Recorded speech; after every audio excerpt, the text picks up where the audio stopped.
자, 여러분, 우리 07번 양도차익 계산 있죠? 자, 양도소득세 계산을 어떻게 하느냐. 이 계산 구조에 많은 여러분 중요한 논점들이 있습니다. 그래서 잘 보셔야 되고, 양도소득세가 어렵다 그러면 이제 이 부분부터가 어려운 거예요. 그래서 여기부터 이어지는 부분들이 이제 끝까지 이제 중요하고, 시험에서도 중요하고, 또 내용도 여러분들이 잘 보셔야 되겠습니다. 자, 여러분 보시면 먼저 양도차익 계산인데, 일단 양도소득세 세액 계산하는 그 계산 구조부터 제가 한번 소개를 쭉 해드리겠습니다. 여러분 보시면 양도소득세 계산은 여러분 이렇게 합니다. 원래 양도소득세 계산 먼저 양도가액이요. 이번에 파는 양도한 가액에서요, 여러분 필요경비라는 걸 빼요. 그래서 필요경비라는 것을 빼서 우리가 뭘 구하냐면 양도차익을 구합니다. 그래서 양도소득세는 이렇게 계산하는데 양도차익 계산이요, 여러분 요게 이제 중요한데요. 자, 중요하고 시험에서도 이제 계속 자주 나오고 있습니다. 계속 나오고 있는데 양도차익 계산요.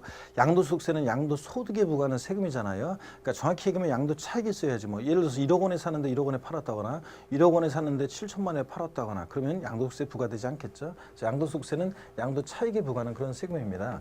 이번에 파는 양도가액에서요, 필요경비라고 해서 그 자산을 취득하면서 들어간 취득가액이요.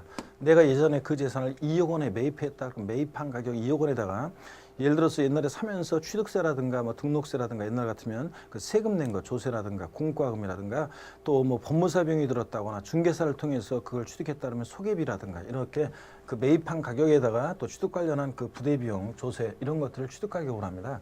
증빙 서류를 잘 보관하셔야죠, 여러분들. 그 관련한 거. 그다음에 자본적 지출액이요. 자본적 지출액은 어떤 거냐면 취득해서 양도하기까지요, 여러분 내 자산의 가치가 좋아지고 나아지고 이용의 편의가 되어지면서 들어간 비용입니다. 실생활 관련해서 말씀드리면 뭐 발코니 확장 비용, 샤시 설치 비용 뭐 이런 것들 지금 적지는 마시고 다 뒤에 나와 있으니까 발코니 확장 비용, 샤시 설치 비용 뭐 이런 것들, 방거실 확장 공사 비용 같은 이런 것들을 말합니다. 좋아지고 나아지면서 들어간 이런 비용이요. 증빙서를 또 역시 잘 보관하셔야 되겠습니다. 그다음에 양도 비용이요. 양도 비용. 이번에 이 자산을 직접 양도하면서 들어간 비용인데 만약에 계약서 작성하는 데 비용이 들었다, 공증비용 들었다, 중개사를 통해서 팔았다. 우리 중개사 일타쌍피죠, 여러분들. 사면서 팔면서 만약에 내가 살 때도 중개사를 통해서 취득했다, 또 팔면서도 팔 때도 중개사를 통해서 팔았다 그러면 이 소개비는 취득가액과 양도가액에 양도비용에 다 들어갑니다. 자, 그다음에 세무사를 통해서 우리가 양도소득세를 신고했다 그러면 양도소득세 신고서 작성 비용 같은 이런 걸 얘기합니다. 취득하면서 보유하면서 양도하면서 들어간 비용을 취득가액 등 기타 필요경비라고 그래가지고 양도가액에서 공제합니다. 그러면 자, 양도차익을 구해요. 구해진 양도차익에서 장기보유 특별공제액을 공제합니다. 장기보유 특별공제액.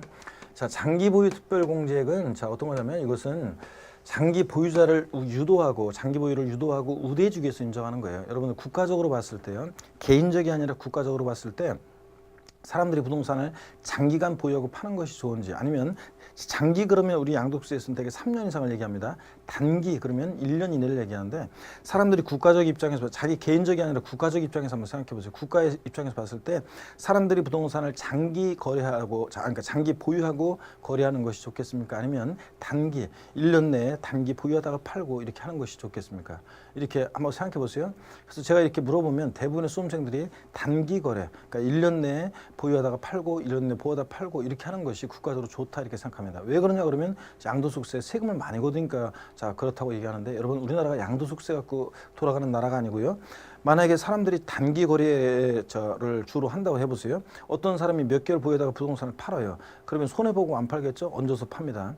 또 산 사람이 몇 개월 만에 그것을 자, 팔면서 얹어서 팔겠죠? 또 몇 개월 또 산 사람이 또 보유하다가 팔면서 얹어서 팔고 이러다가 이게 부동산, 이게 아닌데 그래서 부동산 가격이 팍 거품이 꺼져가지고 폭락하게 되면 나라 전체가 절단납니다, 여러분. 예를 들어서 인터넷상에서는 어떤 사람들이 부동산 가격이 폭락했으면 좋겠다 이렇게 얘기하는 사람들인데 그거는 하나는 알고 둘은 모르는 얘기예요, 여러분. 자, 만약에 우리 여러분 보세요. 지금 우리나라는 집값이 너무 소득 대비해서 너무 높습니다. 자, 높아요. 그런데 사실은 우리 소득에 비해서는 집값이 너무 높은데, 다만 이것이 갑자기 폭락하면 나라 전체가 절단납니다. 만약에 3억 원 하는 부동산이 있어요. 그 3억 원 하던 예를 들어서 집값이 만약에 1억 5천이 됐어요. 그러면 3억에 맞춰서 은행 대출해 줬잖아요. 나는 3억에 맞춰서 저 대출 받았잖아요. 그런데 이게 1억 5천이 되면 나는 일단 망하는 거죠. 은행도 망하죠. 자, 그러면 일단 돈이 없으니까 나는 일단 갑자기 내 재산이 반으로 줄었으니까 일단 쓸 돈도 없겠죠. 그래서 뭐 소비도 안 하고 여러 가지 그러면 은행도 부실화되고 큰 문제가 생깁니다. 자, 그렇기 때문에 자, 부동산은 사람들이 장기 보유하는 상태에서 자, 안정적으로 거래가 이루어지는 것이 국가적으로 좋습니다. 그래서 장기 보유하는 것이 좋은데 장기 보유하라고 말만 하면 뭐예요? 메리트가 있어야지. 그래서 장기 보유자에 대해서 보유한에 따라 공제해 주는 게 장기 보유 특별 공제입니다. 그다음에 양도차익에서 장기 보유 특별 공제를 공제해서 우리 양도 소득 금액이라는 것을 구합니다. 양도 소득 금액. 자, 구해진 양도소득 금액에서 양도소득 기본공제액을 공제해요. 자, 소득별로 연 1년에 250만 원을 공제합니다. 양도소득 금액에서 양도소득 기본공제액을 공제하면 우리가 뭘 구하냐면 양도소득 과세표준 금액을 구합니다. 드디어 이제 과세표준이 결정됐어요. 자, 그러면 여기다 곱하기 세율 해가지고 우리가 산출세액을 구하는 겁니다. 그래서 산출세액을 구해요. 양도소득세 산출세액을 이렇게 해서 구하는데 여러분 그 양도세 산출세 구한 이후의 과정은 뭐 중요하지 않습니다. 산출세 구하는 과정까지가 잘 아시면 되고 특히 이 과세표준 구하는 과정이 있잖아요. 여기까지가 많은 중요한 논점들이 있습니다. 그리고 이 계산 과정 순서를 예전에는 순서 바꿔놓고 물는 문제도 있었고요. 아주 옛날에는. 근데 지금은 서술형으로 주로 물어보고 있습니다. 여러분 보세요. 양도소득세 계산하는 과정 어떻게 물어보냐면 뭐 이런 식이에요. 양도소득세 계산 과정에서 소득금액은 여기 잘 보면서 대답해 보세요. 양도소득금액은 양도차익에서 양도소득 기본공제액을 공제한 금액으로 한다. 틀렸죠, 여러분들? 자, 양도소득 기본공제가 아니라 장기부익공제액을 공제한 금액이고 또 시험에서 양도소득세 계산 과정에서 양도소득금액을 구하는 경우에 맨 마지막으로 공제되는 것은 양도소득 기본공제이다. 맞습니까, 여러분? OX예요. X죠? 예, 요거 옛날 문제에 나왔을 때 양도소득세 계산 과정에서 양도소득금액을 구하는 경우에 맨 마지막으로 공제되는 것은 그랬더니 대부분의 수험생들이 기본공제를 찍고 나왔는데 틀렸습니다. 뭐냐면 양도소득 기본공제액은 양도소득 과세표준 금액을 구할 때 맨 마지막으로 공제되는 거고 양도소득금액 구할 때는 장기보유공제액을 공제한 장기보유공제가 맨 마지막으로 공제됩니다. 그렇죠, 여러분? 자, 그 다음에 또 이렇게도 나옵니다. 양도소득세 산출세액은 양도차익에서 장기보유특별공제와 양도소득 기본공제액을 공제한 금액에 해당 세율을 적용하여 구한다. 맞죠? 이렇게도 나온 적도 있고 계산 과정을 무조건 외우고 있어야 되고 자, 그래야지 이런 계산 과정을 묻는 문제도 풀 수 있고 또 응용 문제, 또 응용된 문제를 풀 수 있고 또 계산 문제도 풀 수 있고 그렇기 때문에 또 체계적으로 공부할 수 있고요. 자, 정리할 수 있고 그렇기 때문에 무조건 이 계산 과정을 처음에는 외우셔야 됩니다. 머리 글자를 따서 보니까 가, 필, 차, 장, 소, 기, 과입니다, 여러분. 자, 그래서 가, 필, 차, 장, 소, 기, 과 이렇게 해서 외우는데 여러분 차장 있잖아요. 차장. 이 양도차익 계산 장기 보유특별공제 중요합니다. 그래서 양도차익에 관한 그 계산 관련한 내용 자주 물어보고요. 장기 보유특별공제도 자주 물어보고 있습니다. 중요한데 차장이 제일 중요한데요. 차장하면 어떤 게 연상되냐고 차장이라는 단어를 들으면 어떤 게 연상되냐 이렇게 물어봅니다. 20대들한테 주로 물어보면 회사 그 부장 아래 차장이요 이렇게 얘기합니다. 근데 30대 후반, 40대, 50대, 60대 분들은 묻지도 않았는데 옆에서 꼭 끼어들어가지고 그냥 버스 차장이 떠오른다고 막 얘기하는데 여기서는 버스 차장입니다, 여러분. 차장.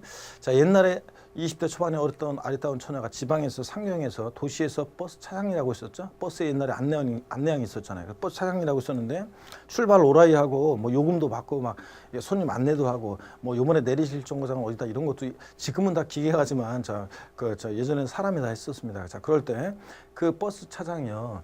자, 버스 차장을 하고 있었는데 지방에서 돈 좀 붙여달라고 연락이 왔어요. 동생 학비가 모자라다고. 근데 자, 돈을 붙여줘야 되는데 돈이 없어요. 월급날은 멀고 돈은 없고 그럼 뭘 해야 돼? 가불이요. 봅니다. 가불이 필요한 버스 차장은 경리과라고 하지 말고 어디로 가라? 소기과로 가라. 이렇게 해서 가필, 차장, 소기과 이렇게 외웁니다. 에브리베 다 같이 여러분 시작. 가필, 차장, 소기과 이렇게 외우는데 자, 요거 여러분들이 듣고서 사람들 있는지 다 보고서 이제 사람들 없다 그러면 없는 곳에서 이렇게 가필차장수기과 해서 외우시는데 사람들이 있는 거 같으면 잘 봐야지. 사람들이 있는 데서 이게 가필차 이렇게 돌아다니면 이건 줄 아니까 여러분들이 자 이거 큰 소리로 여러분들이 외웁니다. 근데 무조건 외우는 게 아니라 양도가에서 필요경비를 빼는데 필요경비는 취득하면서 들어간 그 자산 취득하면서 들어간 취득가액 보유하면서 들어간 자본적 취득 양도하면서 들어간 양도비용이 있습니다.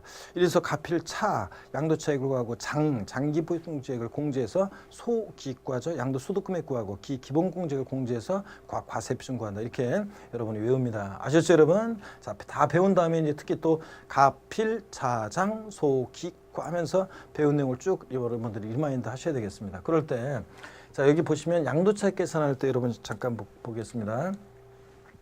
양도차익 계산할 때 양도차익은요. 자, 기준시가를 적용해서 양도차익을 계산한 적도 있고요. 실지거래가액을 적용해서 양도차익을 또 계산하기도 합니다. 지금은 물론 전면적으로 2007년도부터는 실지거래가액, 실지양도한가액, 실지취득한가액을 적용해서 양도차익을 계산하는데 자, 근데 자, 예전에 기준시가를 적용한 것이 원칙인 적도 있었고 또 기준시가는 예외적으로 지금은 이제 적용하고 있습니다. 그래서 요 양도차익 계산할 때 양도소득세 양도가액과 취득가액 계산은 양도가액과 취득가액을 기준시가를 적용하는 경우도 있고 실거래가를 적용하는 경우도 있다. 물론 지금은 실거래가를 적용하는 것이 원칙이지만 여기서 한 가지 여러분이 아셔야 되는 것이 있습니다. 쌍방 동일 기준 적용 원칙이라는 게 있습니다. 쌍방 동일 기준 적용 원칙. 이건 학자들이 붙인 제목이고요. 법령상으로는 쌍방 동일 기준 적용 원칙. 어떻게 돼 있냐면 이렇게 돼 있어요. 법령상으로. 교재에 나와 있습니다. 이따 볼 건데 양도차익 계산하는 경우에 양도가액을 실거래가액에 의하면 취득가액도 실거래가액에 따르고요. 양도차익 계산할 때 양도가액을 기준시가에 의하면 취득가액도 기준시가에 따른다. 이런 규정이 있습니다. 자, 그런 거지. 양도차익 계산할 때 양도가액은 여러분 양도가액은 자, 뭐 기준시가를 적용하고 취득가액은 실거래가를 적용하고 이렇게 해서 계산할 수 있다 없다 없다는 얘기입니다. 자, 그래서 양도가액을 실거래가, 취득가액도 실거래가, 양도가액을 기준시가 적용해 취득가액도 기준시가에 따릅니다. 그래서 뭐 최근에도 뭐 26회 같으면 이런 게 나왔습니다. 양도차익 계산 시에 양도가액을 기준시가에 의하면 취득가액도 기준시가에 따른다. 이런 거 옳게 이렇게 나온 적도 있고요. 자, 그다음에 양도차익 계산할 때 여러분 양도차익 계산은 어떻게 하느냐 한번 보겠습니다. 여기 보세요. 양도차익 계산은 여러분 어떻게 하냐면 양도차익 계산은 자, 원칙적으로 양도차익 계산은 원칙적으로 자, 실지거래가액을 적용합니다. 지금은 실지양도한가액, 실지취득한가액을 적용해서 계산하는데 예외적으로 여러분요. 예외적으로 자, 실거래가액이 불분명한 경우가 있습니다. 실거래가액이 불분명한 경우가 있는데 자, 실지거래가액이 불분명하다는 것은 어떤 경우냐면 자, 과세권자 입장에서는 실거래가액을 인정할 수 없거나 이 실지거래가액이 확인이 안 되는 경우를 얘기합니다. 자, 어떤 얘기냐면 이러는 거예요. 어떤 지역에 나란히 101동, 101호, 102호, 103호가 있습니다. 나란히 같은 지역, 같은 아파트입니다. 근데 101호가 거래 신고해오기를 1억에 거래했다고 신고해오고 102호는 예를 들어서 1억 만약에 200만 원에 거래했다고 신고해오고요. 103호가 예를 들어서 250만 원에 거래했다고 신고해옵니다. 그럼 인정할 수 없겠죠, 여러분들? 자, 무슨 소리 이게 이 동네 시세가 있는데. 그래서 계약서 갖고 와봐라. 남 좋은 일 시켰는데. 그랬더니 땀만 뻘뻘 흘리면서 오다가 계약서 잃어버렸다고 하고 뭐 이렇게 확인이 안 됩니다. 실지양도한가액과 실지취득한가액이 계약서나 증빙서류 등에 의해서 확인이 안 되는 이런 경우입니다. 이런 경우는 어떻게 하느냐? 이런 경우는 추계 방법으로 추계해서 이 양도가액과 취득가액을 추계해서 결정합니다. 추계해서 결정해요. 추계 방법으로 이 양도가액과 취득가액을 결정하게 되는데 잠깐 보시면 자, 추계 방법으로 이거 추계해서 양도가액과 취득가액을 결정하게 됩니다. 자, 그래서 추계해서 결정하게 되는데 자, 봅니다. 추계 방법으로 이것을 결정하게 되는데 이 추계 결정이요. 이 적용 순서 요거 알고 있는지를 시험에서 여러 번 물어봤습니다. 26회 시험에서도 요거 알고 있는지 물어봤었는데요. 여기 봅니다. 자, 어떤 거냐면 이런 거예요. 먼저요. 이 양도가액과 취득가액이 계약서나 증빙서류에서 확인이 안 된다. 실제 양도가액과 실제 취득한가액이 그러면 양도가액과 취득가액을 추계 방법으로 결정하는데 먼저 매매 사례가액을 적용합니다. 교재에 다 나와 있어요. 매매 사례가액이라는 것은 뭐냐면 자, 듣기만 하셔도 됩니다. 교재에 나와 있으니까 이 자산 양도일 전후 해가지고요. 자, 이 자산의 양도와 동일성, 유사성 있는 거래 가격을 참작합니다. 예를 들어서 자, 이 103호 양도일 전후 이게 동일성, 유사성 있는 거래 가격이죠. 자, 101호 1억, 102호 1억 200만 원. 그럼 너도 적어도 1억 원에 거래했을 것이다. 이렇게 매매 사례가액을 적용합니다. 이걸 적용할 수 없다 그러면 감정가액이라는 걸 적용합니다. 감정가액. 이것도 어떤 거냐면 양도일 전후 또 양도일 전후 3개월 내에요. 2개 이상의 공신력 있는 감정기관에 감정가액의 평균액이 있으면 그 감정가액의 평균액을 적용합니다. 이걸 적용할 수 없으면 또 환산가액이라는 걸 적용하는데요. 환산가액. 여러분 환산가액이라는 것은 환산 취득가액이라고도 하는데 이것은 어느 때 적용하냐면 환산가액은 환산 취득가액이라고도 하는데 취득할 당시에 옛날에 취득 당시에 실지거래가액 등이 이게 불분명할 때 합니다. 실거래가액이 불분명할 때 요럴 때 이제 요 환산가액을 적용합니다. 환산가액. 취득당 실거래가에 불분명할 때 무슨 얘기냐면 지금은 여러분 2007년도 이후로 실거래가 과세하면서 지금은 자 우리가 이제 실거래가로 신고를 해야 돼요. 자 그러면 거래 가격은 자 그다음에 또 국세청 전산망에 전산 입력도 되고 등기부에 등재도 됩니다. 실제 거래한 가액이. 자 그래서 지금 계약서 잃어버렸기 때문에 실제 취득한 가액이 모르겠다. 이건 말이 안 돼요. 지금은 다 확인이 됩니다. 근데 전산화되기 전에 또 실거래가 과세하기 전에 1990년대 어떤 사람이 부동산을 취득했습니다. 나한테 판 사람은 그 당시에 기준시가 과세가 원칙이어서 기준시가를 양도소득세로 신고했고 양도세를 저는 그 당시에 시가순액으로 취득세를 신고하는 게 관행이어서 시가순액으로 취득세를 신고했습니다. 이번에 팔면서 실제 양도한 가액은 있어요. 근데 취득가액 계약서 잃어버렸습니다. 자 입증이 안 되잖아요. 불분명합니다. 확인이 안 돼요. 이럴 때는 어떻게 할 것이냐.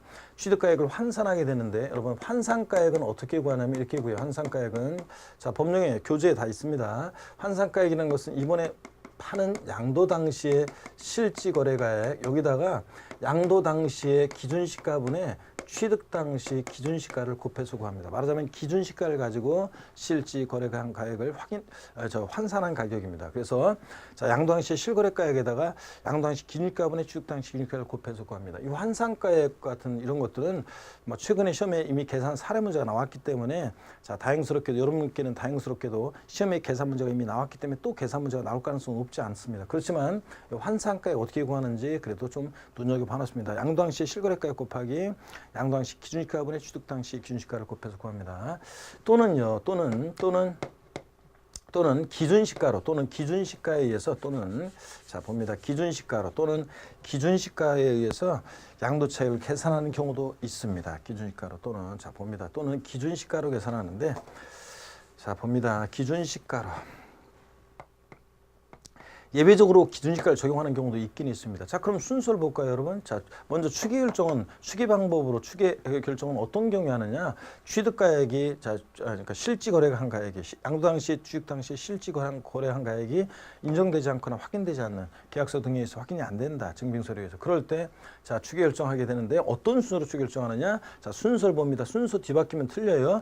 자, 시험에서 양도가액 또는 취득가액이 불분명할 때 어떻게 추계 결정하느냐? 매, 감, 환기여 이런 순서로 추계 결정합니다. 순서 바뀌면 틀립니다. 구체적인 추계 결정의 순서를 좀 적어드릴까요, 여러분? 구체적인 순서.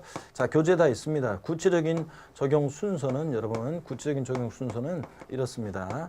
먼저 콕 집어서 시험에서 취득가액이 불분명할 때 취득가액은 어떻게 추계 결정하냐고 물어보면 여러분 취득가액이 불분명할 때 취득가액은 자 이렇게 합니다. 매, 감, 자, 환, 기 순서로 이렇게 추계 결정합니다. 순서 바뀌면 틀립니다, 여러분. 자, 26회 시험 같으면 취득가액 분명할 때 취득가액은 매매사례가액, 환산가액, 감정가액, 기준시가를 순차로 적용한다고 바꿨어요. 매환감기로. 아니고 어떤 순서로 추계 결정한다? 매감환기입니다. 그 다음에 자, 또 양도가액이 불분명할 때 양도가액은 어떻게 추계 결정하냐고 물어보면 이것은 매, 감, 기 순서로 추계 결정합니다. 이것도 시험에서 자 예전에 양도가액 분명할 때는 기준시가, 감정가액, 매매 사례가액을 순차로 적용한다 이렇게 바꿔서 나온 적이 있는데 아니고 매, 감, 기 순서입니다. 여러분 근데 이 환산가액은 자 여기 양도가액 불분명할 때는 적용하지 않습니다. 왜냐하면 양도가액은 어느 때 적용하는 거냐? 양도가액은 여기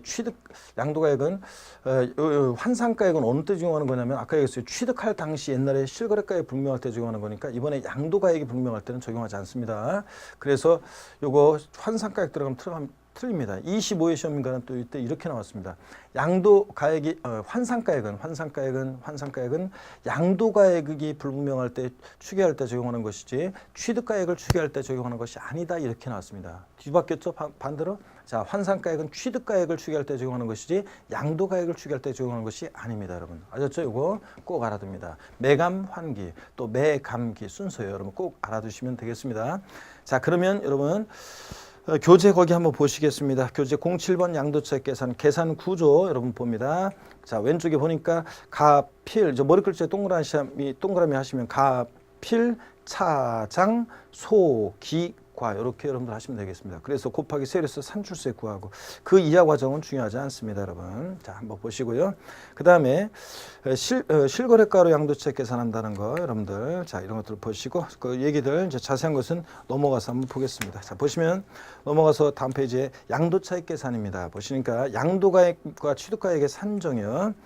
원칙적으로 자 양도세가 과세되는 자산은 그 자산의 양도 당시 양도자와 양도세 간에 실제로 거래한 가액에 따른다 밑줄이요. 원칙 실거래가를 적용하는 것이 원칙입니다. 자, 그죠? 근데 동그라미 니은번은 안분 계산하는 거예요. 건물과 토지를 한꺼번에 취득해서 건물과 토지의 이 가액이 불분명할 때 기준시가를 안분한다는 거 읽어보시고요. 그 다음에 동그라미 디귿번도 여러분이 한번 읽어보시면 되겠습니다. 여러분 읽어보시고요. 그 다음에 동그라미 2번입니다. 실거래가액이 불분명한 경우 추계조사 결정 경정.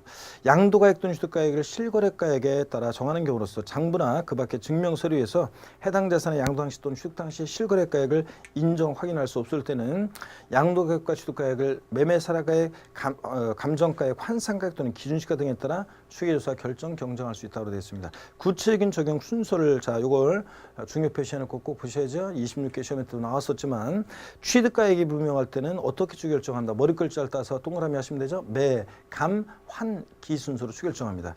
양도가액이 불명할 때 양도가액은 어떻게 추결정하느냐. 자, 매 감, 기 순서로 추결정합니다. 머리 글자를 동그라미 하시고요. 여러분, 자 아까 설명드렸습니다. 그 다음에 보충 내용에 보면 매매사락액이 뭐고 감정가액이 뭔지 남아 있습니다. 양도일 또는 취득일 선호 3개월 내. 요거는 좀 밑줄 그어놓고 주의하시고 그 다음에 3번의 환산가액은 어떻게 구하느냐. 양도 당시의 실거래가액 같은 거에다가 양도 당시 기준가분의 취득 당시 기준가를 곱해서 구한다는 거 이렇게 요것도 밑줄 그어놓고 알아두시고요. 그 다음에 양가로 2번 양도가액입니다. 자, 양도가액은 자산의 양도가액 실거래가액에 따릅니다. 자, 그런데 그런 얘기들 읽어보시고요. 그 다음에 취득가액. 하여튼 양도가액을 여러분 양도가액은 이번에 이 자산을 양도하면서 실제 받았거나 받기로 한 금액의 총 합계입니다. 그 양도가액을 총수익 금액으로 해서 거기서 필요경비를 빼는 건데요. 어떻게나 양가로 3번 취득가액이요. 취득의 그 자산의 취득가액은 자산의 취득에 든 실지 그 거래가액에 따르고요. 이런 것들. 동그라미 2번 읽어보시고 저 3번 취득가액이 불분명하면 뭐 매가만기 적용한다는 매매사의 감정가액 환산가액에 따른다는 거. 물론 이제 또는 이제 기준시가를 적용하기도 하고요. 읽어보시고요. 자, 그 다음에 실지 거래액에 따른 양도차익 계산. 자, 이게 뭐냐면 실거래가를 중에서 양도차익 계산할 때 여기 보시면 양도가액은 실제 양도한 가액을 적용하고 필요경비 중에서 취득가액도 실제 취득한 가액을 적용할 때 취득가액을 실제 취득한 가액을 적용하면 필요경비에는 자본적 취득과 양도 비용도 자본적 취득과 양도 비용도 실거래가를 적용하게 되어 있습니다. 자, 그럴 때 이 필요경비 항목에 포함되느냐 안 되느냐 이거를 시험에서 여러 번 물어봤습니다, 여러분. 자, 그래서 취득가액을 실지 거래가액에 갈 때 자본적 지출액과 양도 비용도 자 이제 필요경비로 인정하게 되는데 그 필요경비 항목에 어떤 게 포함되느냐 포함되지 않느냐 이걸 여러분들이 이제 잘 아셔야 되겠습니다. 자, 그래서 거기 양가로 1번에 보니까 실지 취득한 가액 자 봅니다. 취득이 된 실지 거래가액은 다음의 금액을 합하는 것을 말한다. 그래서 동그라미 1번 자산의 취득가액은 다음의 금액에 의한 취득 원가에 상당한 가액.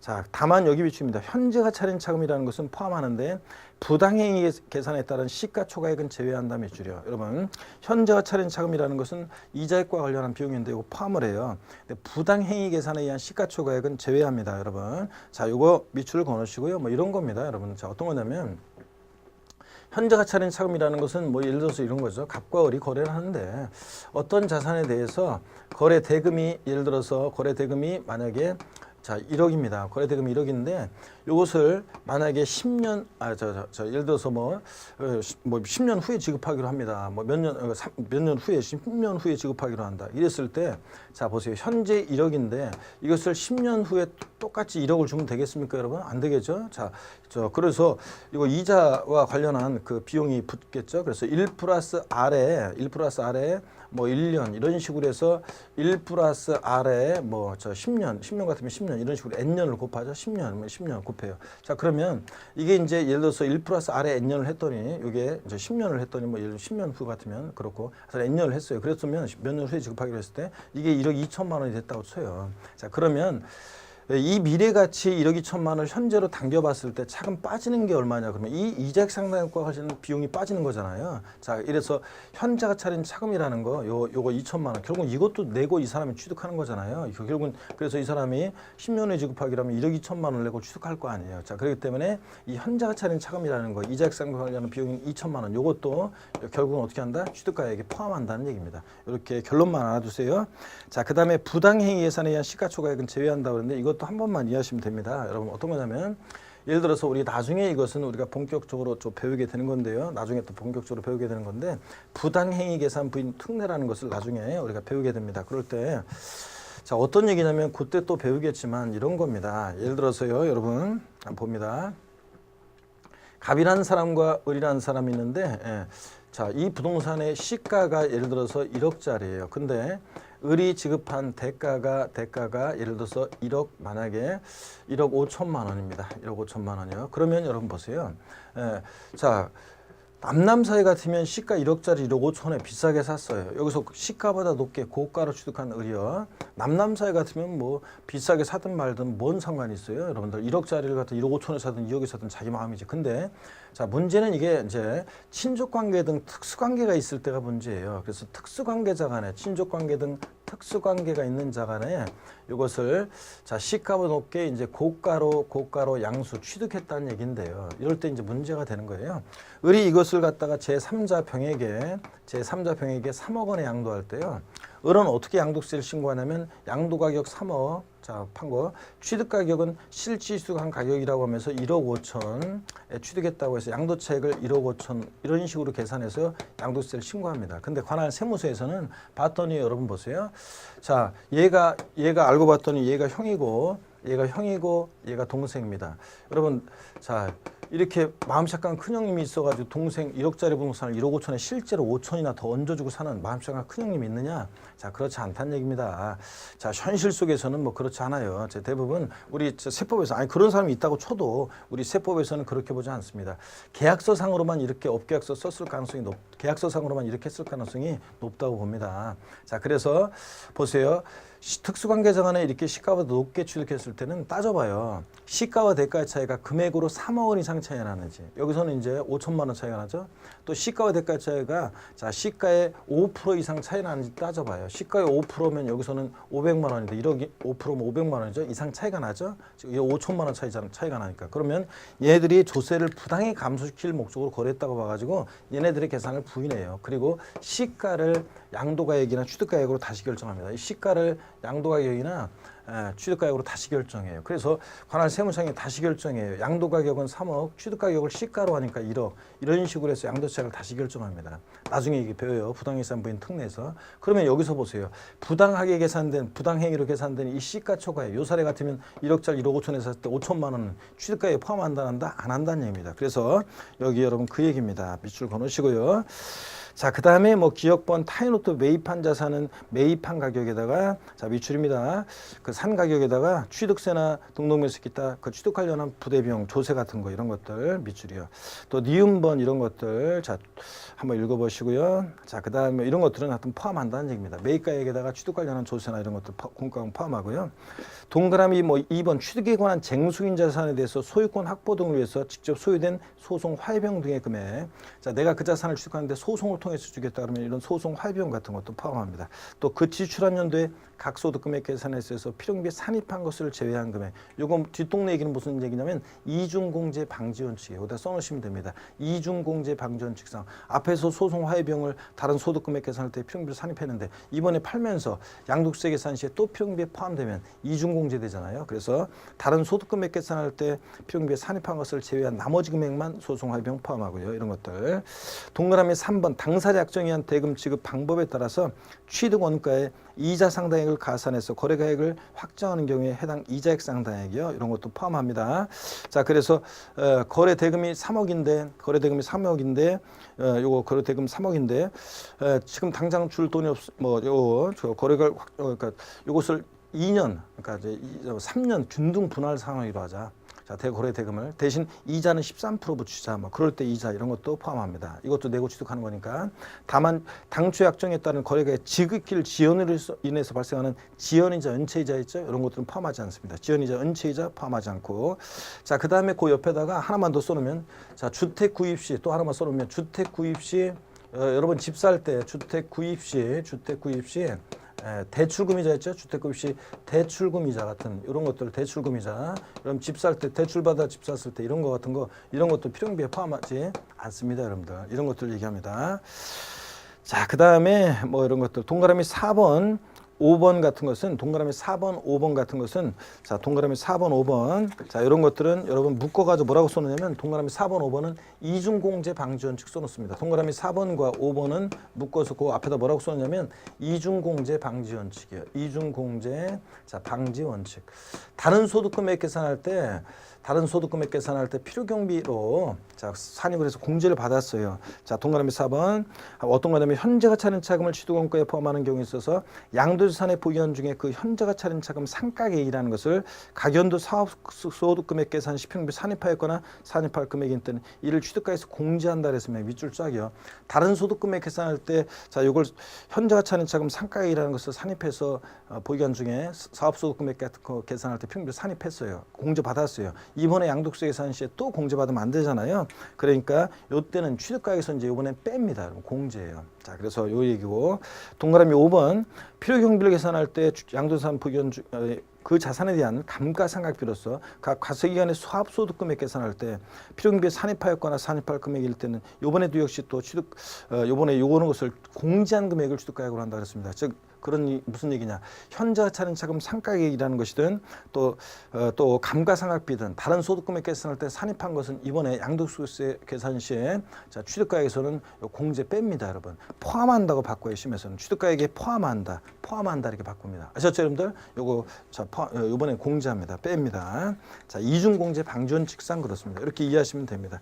자, 시간 관계상 보니까요. 일단 우리 양도세 양도차익 계산하는 계산 구조 소개해드렸고. 그 다음에 양도차익 계산할 때 우리 추계 방법에 대한 얘기 말씀드렸고 또 그 다음에 또 여러분 실거래가율 중에서 양도차익 계산할 때 필요경비 항목에 포함하는 거 포함하지 않는 것을 배우셔야 되는데 요 좀 더 양도차익 계산과 관련한 얘기 좀 더 다음 시간에 이어서 설명을 드리도록 하겠습니다. 잠시 여러분 쉬겠습니다.